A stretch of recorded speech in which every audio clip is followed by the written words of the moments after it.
আরে রাহুল, কেমন আছিস? জিমি, কেমন আছো বাবা? রাহুল, তোর সাথে একটা বিষয় নিয়ে কথা বলবো।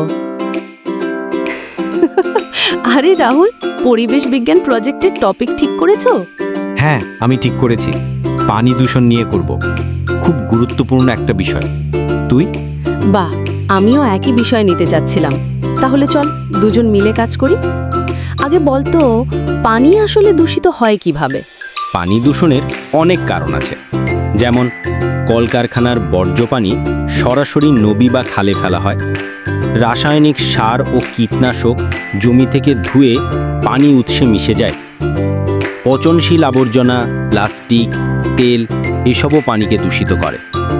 এমনকি ড্রেনের ময়লা ও নর্দমার পানি নদীতে গিয়ে মিশে গেলে সেটা মারাত্মক হয়। একদম ঠিক বলেছ। আমি আরও যোগ করব, অনেক সময় জাহাজ থেকেও তেল বা বর্জ্য ফেলা হয় সমুদ্রে।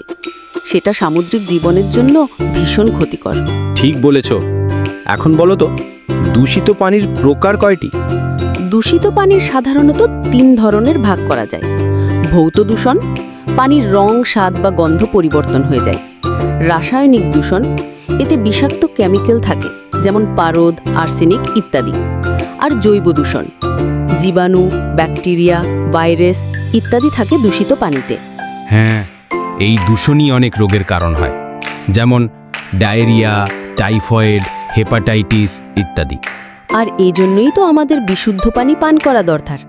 ফিল্টার বা আরও সিস্টেম ব্যবহার খুবই জরুরি। একদম।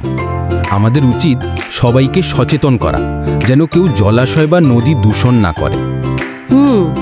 চল আমাদের প্রজেক্টে এই বিষয়গুলো সুন্দরভাবে তুলে ধরি। ছবি, ডেটা আর ভিডিও কন্টেন্টও যোগ করব। দারুণ আইডিয়া সুমি। আমরা একসাথে করলে প্রজেক্টটা অবশ্যই সেরা হবে।